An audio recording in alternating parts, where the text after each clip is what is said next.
जय श्री हरि, जय श्री विष्णु भगवान, जय श्री विष्णुपति भगवान, जय श्री गणेशाय नमो नमः। प्राचीन समय की बात है। भारत में एक राजा राज्य करता था। वह बड़ा प्रतापी तथा दानी था। वह नित्य प्रति मंदिर में भगवत दर्शन करने जाता। वह ब्राह्मण गुरु की सेवा किया करता। उसके द्वार से कोई भी याचक निराश होकर नहीं लौटता था। वह प्रत्येक गुरुवार को व्रत रखता एवं पूजन करता। हर दिन गरीबों की सहायता करता। परंतु ये सब बातें उसकी रानी को अच्छी नहीं लगती। वह न व्रत करती और नहीं किसी को एक भी पैसा दान में देती। वह राजा से भी ऐसा करने को मना किया करती थी। एक समय की बात है कि राजा शिकार खेलने वन को चले गए। घर पर रानी दासी थी। उस समय बृहस्पति साधु का रूप धारण कर राजा के दरवाजे में भिक्षा मांगने साधु ने रानी से भिक्षा मांगी। तो वह कहने लगी, हे साधु महाराज, मैं इस दान और पुण्य से तंग आ गई। इस कार्य के लिए तो मेरे पति देवी ही बहुत है। अब आप ऐसी कृपा करें कि सारा धन नष्ट हो जाए तथा मैं आराम से रह सकूं। साधु रूपी बृहस्पति देव ने कहा, हे देवी, तुम बड़ी विचित्र हो। संतान धन से कोई दुखी नहीं होता, इसको सभी चाहते हैं। पापी पुत्र धन की इच्छा करता है। अगर तुम्हारे पास धन अधिक है तो भूखे मनुष्य को भोजन कराओ, प्याओ लोग, ब्राह्मण को दान दो, धर्मशाला बनवाओ, कुआं, तालाब, बाग बगीचे आदि का निर्माण कराओ तथा निर्धन की कुंवारी कन्या का विवाह कराओ। साथ ही यज्ञ भी करो। इस प्रकार के कर्मों से आपके कुल, आपका नाम परलोक में सार्थक होगा एवं स्वर्ग की प्राप्ति होगी। परंतु रानी साधु की इन बातों से खुश नहीं। उसने कहा, हे साधु महाराज, मुझे ऐसे धन की आवश्यकता नहीं जिसको मैं अन्य लोगों को दान दूं, जिसको रखने और संभालने में मेरा सारा समय धन नष्ट हो जाए। साधु ने कहा, हे देवी, यदि तुम्हारी ऐसी इच्छा है, जैसा तुम चाहती हो वैसा ही मैं तुम्हें बताता हूँ। बृहस्पतिवार के दिन घर को गोबर से लीपना, अपने केशों को पीली मिट्टी से धोना, केशों को धोते समय स्नान करना, राजा से कहना वजह मत करवाए, भोजन में मांस मदिरा खाना, कपड़ा धोबी के या धोले देना। इस प्रकार 7 बृहस्पतिवार करने से तुम्हारा सारा धन नष्ट हो जाएगा। ये कहकर साधु महाराज बृहस्पति देव अंतर्धान हो गए। रानी ने साधु के कहने के अनुसार 7 बृहस्पतिवार तक ही वैसा करने का विचार किया। साधु के बताए अनुसार कार्य करते हुए केवल 3 बृहस्पतिवार ही बीते थे कि उसकी समस्त धन संपत्ति नष्ट हो गई। राजा और रानी दोनों समय के भोजन के लिए तरसने लगे तथा सांसारिक भोगों से दुखी रहने लगे। तब राजा ने रानी से कहा, हे रानी, तुम यहाँ पर रहो, मैं अब परदेश जा रहा हूँ, वहाँ कोई काम धंधा करूँगा, शायद हमारा भाग्य बदल जाए। ऐसा कहकर राजा परदेश चला गया। वह वहाँ जंगल से लकड़ी काट कर लाता और शहर में बेचकर अपना जीवन व्यतीत करने लगा। इधर राजा के बिना रानी और दासी दुखी रहने लगी। किस दिन भोजन मिलता और किसी दिन जल पीकर रह जाती। एक समय रानी और दासियों को 7 दिन बिना भोजन के व्यतीत करना पड़ा। तो रानी ने अपनी दासी से कहा, यहाँ पास ही के नगर में मेरी बहन रहती, वो बड़ी धनवान है, तो उसके पास जा, वहाँ से 5 शेर बेजर मांग लिया, जिससे कुछ समय के लिए गुजर हो जाए। दासी रानी की बहन के पास गई। रानी की बहन उस समय पूजा कर रही थी। बृहस्पतिवार का दिन था। दासी ने रानी से कहा, हे रानी, मुझे आपकी बहन ने भेजा है, मुझे 5 शेर बेजर दे दो। दासी ने ये बात अनेक बार कही, परंतु रानी की बहन ने कोई उत्तर नहीं दिया, क्योंकि वो उस समय बृहस्पतिवार की कथा सुन रही थी। जब दासी को रानी की बहन से कोई उत्तर नहीं मिला तो वह बहुत दुखी हुई। उसे क्रोध भी आया। वह लौटकर रानी से बोली, हे रानी, आपकी बहन बहुत ही धनी स्त्री है, वह छोटे लोगों से बात भी नहीं करती। मैंने उससे कहा तो उसने कोई उत्तर नहीं दिया, मैं वापस चली। रानी बोली, हे दासी, इसमें उसका कोई दोष नहीं। जब बुरे दिन आते तब कोई सहारा नहीं देता। अच्छे बुरे का पता विपत्ति में ही आकर लगता। जो ईश्वर की इच्छा होगी वही होगा। ये सब हमारे भाग्य का दोष है। उधर रानी की बहन ने सोचा कि मेरी बहन की दासी आई, परंतु मैं उससे न बोली, इससे वह बहुत दुखी होगी। अतः कथा सुन विष्णु भगवान का पूजन समाप्त कर अपनी बहन के घर आई और कहने लगी, ये बहन, मैं बृहस्पतिवार का व्रत कर रही थी, तुम्हारी दासी हमारे घर गई थी, परंतु जब तक कथा होती तब तक हम न लोग उठते और न बोलते, इसीलिए मैं न बोली। कहो दासी क्यों गई थी? रानी बोली, बहन, हमारे घर नाच नहीं था, वैसे तुमसे कोई बात छिपी नहीं, इस कारण मैंने दासी को तुम्हारे 5 शेर बेजर लेने के लिए भेजा था। रानी की बहन बोली, बहन, बृहस्पति भगवान सबकी मनोकामना पूर्ण करते हैं, देखो शायद तुम्हारे घर में अनाज रखा। यह सुनकर दासी घर के अंदर गई तो वहाँ उसे एक घड़ा बेजर का भरा मिला। उसे बड़ी हैरानी, क्योंकि उसने एक एक बर्तन देख लिया। उसने बाहर आकर रानी को बताया। दासी अपनी रानी से कहने लगी, हे रानी, देखो, वैसे हमको जब अन्न नहीं मिलता तो हम रोज ही व्रत करते थे। अगर इनसे व्रत की विधि और कथा पूछ ली जाए तो उसे हम भी किया करेंगे। दासी के कहने पर रानी ने अपनी बहन से बृहस्पतिवार व्रत के बारे में पूछा। उसकी बहन ने बताया, हे रानी बहन, बृहस्पति को सूर्योदय से पूर्व उठकर स्नान करके बृहस्पतिवार का व्रत करना चाहिए, लेकिन उस दिन सिर नहीं धोना चाहिए। बृहस्पति के व्रत में चने की दाल और मुनका से विष्णु भगवान के केले की वृक्ष और जड़ में पूजन करे तथा दीपक जलाए। उस दिन एक ही समय भोजन करे। भोजन पीले खाद्य पदार्थ का करता था। कथा सुने। इस प्रकार करने से गुरु भगवान प्रसन्न होते हैं, अन्न पुत्र धन देते हैं, मनोकामनाएं पूर्ण करते। व्रत और पूजन का विधि बताकर रानी की बहन अपने घर लौट आई। रानी और दासी दोनों ने निश्चय किया कि बृहस्पति देव भगवान का पूजन जरूर करेंगे। 7 दिन बाद जब बृहस्पति आए तो उन्होंने व्रत रखा। घोड़े साल में जाकर चना गुड़ बीन लाई तथा उसकी दाल से केले की जड़ तथा भगवान का पूजन किया। अब भोजन पीला कहाँ से आए? दोनों बड़ी दुखी हुई, परंतु उन्हें व्रत किया। इस कारण बृहस्पति भगवान प्रसन्न थे। एक साधारण व्यक्ति के रूप में वो 2 थालों में सुंदर पीला भोजन लेकर आए। दासी को देखकर बोले, ये दासी, ये भोजन तुम्हारे और रानी के लिए है, तुम दोनों भोजन करना। दासी भोजन पाकर बड़ी प्रसन्न हुई और रानी से बोली, रानी जी भोजन कर लो। रानी को भोजन आने के बारे में कुछ पता नहीं था, इसीलिए वह दासी से बोली, जा तू ही भोजन कर, क्यों तू हमारी व्यर्थ में हंसी उड़ाती? दासी बोली, ये व्यक्ति भोजन दे गया। रानी कहने लगी, वो भोजन तेरे लिए ही दे गया, तू ही भोजन कर।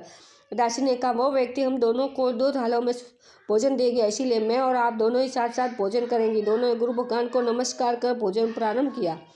उसके बाद से वह प्रत्येक बृहस्पतिवार को गुरु भगवान का व्रत और पूजन करने लगी। बृहस्पति भगवान की कृपा से उनके पास धन हो गया, परंतु फिर आलस्य करने लगी। तब दासी बोली, देखो रानी, तुम पहले भी इस प्रकार आलस्य करती थी, तुम्हें धन रखने में कष्ट होता था, इस कारण सभी धन नष्ट हो गया। अब गुरु भगवान की कृपा से धन मिला तो फिर तुम्हें आलस्य होता है।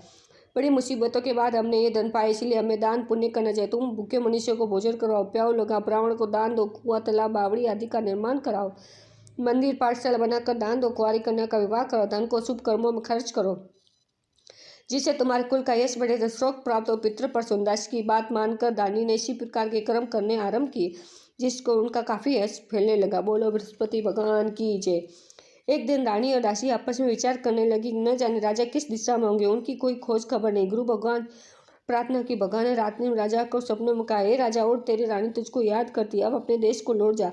राजा प्रातःकाल उठकर जंगल से लकड़ी काट कर लाने के लिए जंगल की ओर चल पड़ा। जंगल से गुजरते हुए सोचने लगा, रानी की गलती से उसे कितने दुख भोगने पड़े। राजपाट छोड़कर उसे जंगल में आकर रहना पड़ा, जंगल से बेचकर गुजारा करना। उसी समय उस जंगल में बृहस्पति देव एक साधु का रूप धारण कर राजा के पास आए। राजा के पास आकर बोले, हे लकड़ा, तुम इस सुनसान जंगल में किस चिंता में बैठे हो, मुझे बताओ। ये सुन राजा के नेत्रों में जल भर आया। साधु की वंदना कर बोला, हे प्रभु, आप सब कुछ जानने वाले। इतना कहकर राजा ने साधु को अपनी संपूर्ण कहानी सुना दी। महात्मा दयालु होते वह राजा से बोले, हे राजा, तुम्हारी पत्नी ने बृहस्पति देव के प्रति अपराध किया था, जिसके कारण तुम्हारी ये दशा हुई है। अब तुम किसी प्रकार की चिंता मत करो, भगवान तुम्हें पहले से अधिक धन देंगे। देखो, तुम्हारी पत्नी ने बृहस्पतिवार का व्रत प्रारंभ कर दिया। अब तुम भी बृहस्पतिवार का व्रत करके चने की दाल और गुड़ जल के लोटे में डालकर केले का पूजन करो, फिर कथा कहो या सुनो, तो भगवान तुम्हारी सब मनोकामना पूर्ण करेंगे।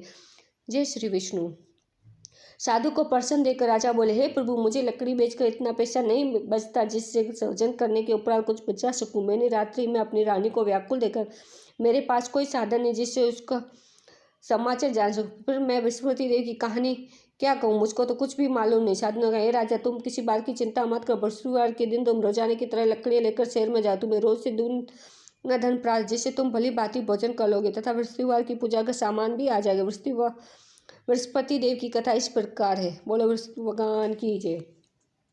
प्राचीन काल में एक बहुत ही निर्धन ब्राह्मण था, उसके कोई संतान नहीं था। वह नित्य पूजा पाठ करता, परंतु उसकी स्त्री बहुत मलिनता के साथ रहती। वह न स्नान करती, न किसी देवता का पूजन करती, प्रातःकाल उठते ही सर्वप्रथम भोजन करती, बाद में अन्य कोई कार्य करती। ब्राह्मण देवता बहुत दुखी रहते, पत्नी को बहुत समझाते, किंतु उसका कोई परिणाम न निकला।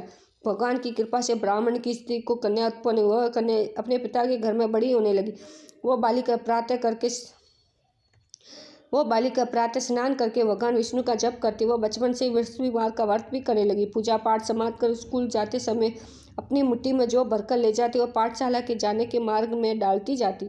वही जौ सोन के हो जाती तो लौटते समय उनको बीन कर घर ले आती। एक दिन वो बालिका सूप में उन सोने को जौ को फटकार कर साफ कर रही थी, तभी उसकी माँ ने देख लिया और कहा, हे बेटी, सोने को जौ को फटकने के लिए सोने का सूप होना चाहिए। दूसरे दिन गुरुवार था, व्रत रखा और बृहस्पति भगवान से प्रार्थना करके कहा, हे प्रभु, यदि मैंने सच्चे मन से आपकी पूजा करी है तो मुझे सोने का सूप दे दो। बृहस्पति देव ने उसकी प्रार्थना स्वीकार कर ली। रोजाने की तरह कन्या जौ फिर स्कूल चली गई। स्कूल से लौटकर जब वह जौ बीन रही थी तो बृहस्पति भगवान की कृपा से उसे सोने का सूप मिला। उससे वह घर ले आया और उससे जौ साफ करने लगी, परंतु उसकी माँ का वही ढंग रहा।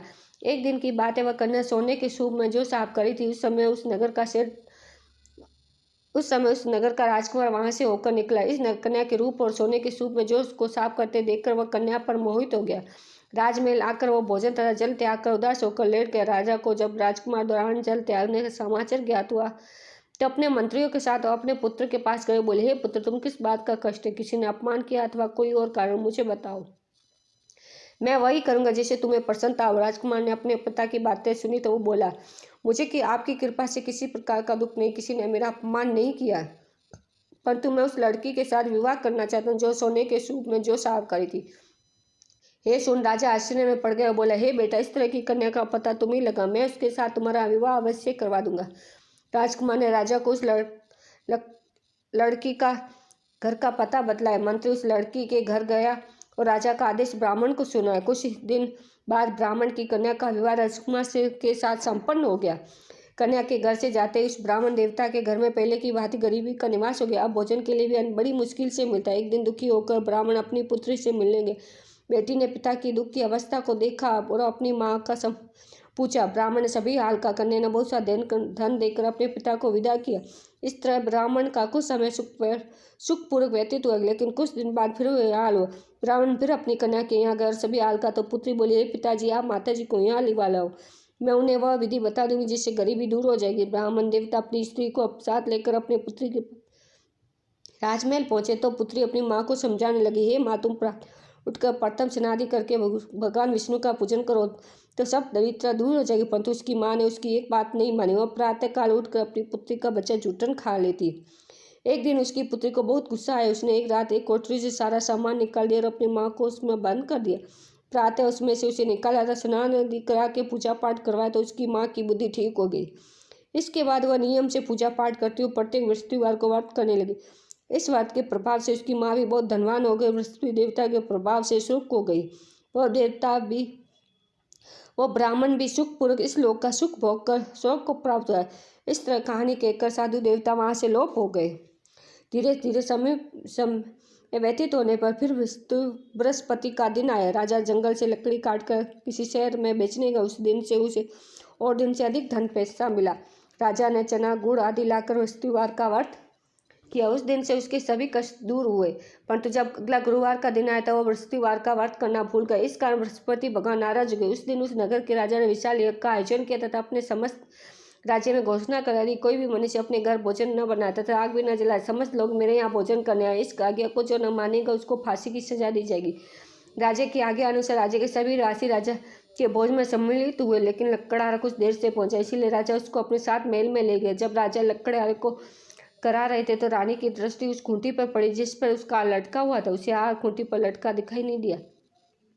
रानी को निश्चय हुआ कि मेरा हार इसी लकड़हारे ने चुरा लिया। इसी समय सैनिक बुलाकर उसको जेल में डलवा दे। जब लकड़हारा जेल खाने में गया तो बहुत दुखी होकर विचार करने लगा, न जाने कौन से पूर्व जन्म के कर्म से मुझे दुख प्राप्त हुआ, और उसी साधु को याद करने लगा जो जंगल में रहता। तत्काल बृहस्पति साधु के रूप में प्रकट होकर उसकी दशा को देखकर कहने लगे, अरे मूर्ख, तूने बृहस्पतिवार की कथा नहीं करी, इसी कारण तुझे दुख प्राप्त हुआ। आप चिंता मत कर, बृहस्पतिवार के दिन जेल खाने के दरवाजे पर 4 पैसे पड़े मिलेंगे, उनसे तू बृहस्पतिदेव की पूजा करना, तेरे सभी कष्ट दूर हो जाएंगे। अगले बृहस्पतिवार उसे जेल के द्वार पर 4 पैसे मिले। राजा ने पूजा का सामान मंगवा कर कथा कही और प्रसाद बांटा। उसी रात्रि को बृहस्पति देव ने उस नगर के राजा को स्वप्न में कहा, हे राजा, तूने जिस आदमी को जेल खाने में बंद किया वह निर्दोष है, वो राजा उसे छोड़ देना। रानी का हार उसी खूंटी पर लटका हुआ है। अगर तू ऐसा नहीं करेगा तो मैं तेरे राज्य को नष्ट कर दूंगा। राजा प्रातःकाल उठा, खूंटी पर हार टंगा देखकर लकड़हारे को बुलाकर क्षमा मांगी तथा राजा के योग सुंदर वस्त्र आभूषण पहन कर उसे विदा किया। जय श्री विष्णु भगवान। बृहस्पतिवार की जय। गुरुदेव की आज्ञा अनुसार राजा अपने नगर को चल दिया। राजा जब नगर के निकट पहुंचा तो उसे बड़ा ही आश्चर्य हुआ। नगर में पहले से अधिक बाग, तालाब, कुएं तथा धर्मशाला, मंदिर आदि बने हुए। राजा ने पूछा कि ये किसका बाग और धर्मशाला? तब नगर के सब से कहने लगे, ये सब रानी और दासी द्वारा बनाए गए। राजा को आश्चर्य और गुस्सा भी आया। जब रानी ने खबर सुनी तो वह कि राजा आ रहे तो उसने अपनी दासी से कहा, ये दासी, देख, राजा हमको कितनी बुरी हालत में छोड़ गए थे, वह हमारी ऐसी हालत देखकर लौट न जाए, इसलिए तू दरवाजे पर खड़ी हो जा। रानी की आज्ञा अनुसार दासी दरवाजे पर खड़ी हुई। जब राजा आए तो उन्हें अपने साथ महल में लेवा ले आए। राजा ने क्रोध करके तलवार निकाली और रानी से पूछने लगा, बता, ये धन तुम्हें कैसे प्राप्त हुआ? तब रानी बोली, हमें ये सब धन बृहस्पति देव के व्रत के प्रभाव से प्राप्त हुआ। राजा ने तब निश्चय किया कि 7 रोज बाद सभी बृहस्पति देव का पूजन करते, परंतु मैं रोजाना दिन में 3 बार कथा कहा करूंगा तथा रोज व्रत किया करूंगा। अब हर समय राजा के दुपट्टे में चने की दाल बंधी रहती तथा दिन में 3 बार कथा कहता। एक रोज राजा ने विचार किया, चले अपनी बहन के यहाँ हुआ। इस तरह निश्चय कर राजा अपने घोड़े पर सवार हो अपनी बहन के यहाँ चल दिया। मार्ग में उसने देखा कि कुछ आदमी एक मुर्दे को लिए जा रहे हैं। उन्हें रोककर राजा ने कहा, अरे भैया मेरी बृहस्पतिवार की कथा सुन लो। वो बोले, लो हमारा तो आदमी मर गया, इसको अपनी कथा की पड़ी है। परंतु कुछ आदमी बोले, अच्छा कहो, हम तुम्हारी कथा भी सुनेंगे। राजा ने दाल निकाल के कथा कहनी शुरू कर दी। जब राजा ने कथा आधी कही तो मुर्दा हिलने लगा, और जब कथा समाप्त हो गई तो राम राम करते हुए मुर्दा खड़ा हो गया।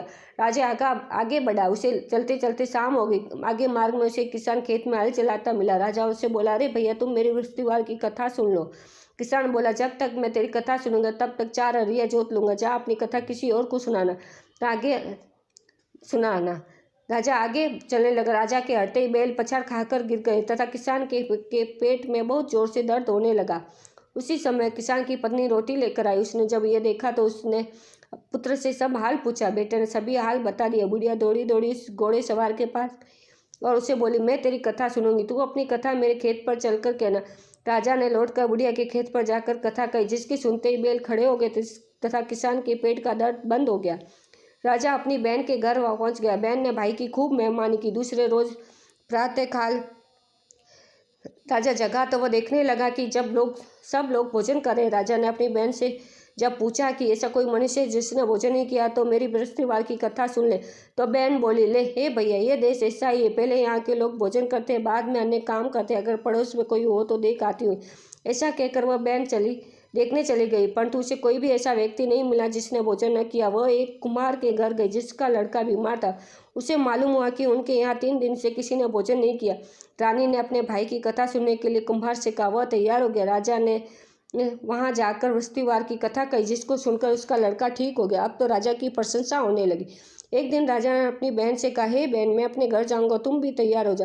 राजा की बहन ने अपनी सास से अपने भाई के साथ जाने की आज्ञा मांगी। सास बोली, चली जा, परंतु अपने लड़के को मत ले जाना, क्योंकि तेरे भाई की कोई संतान नहीं है। बहन ने अपने भाई से कहा, हे भैया, मैं तो चलूंगी, परंतु कोई बालक नहीं जाएगा। राजा ने कहा, जब कोई बालक नहीं चलेगा तब तुम जाकर ही क्या करोगे। दुखी मन से राजा अपने नगर को लौट आए। राजा ने अपनी रानी से कहा, हम निसंतान है, इसलिए कोई हमारे घर आना पसंद नहीं करता। इतना कहकर बिना भोजन आदि किए शैया पर लेट गया।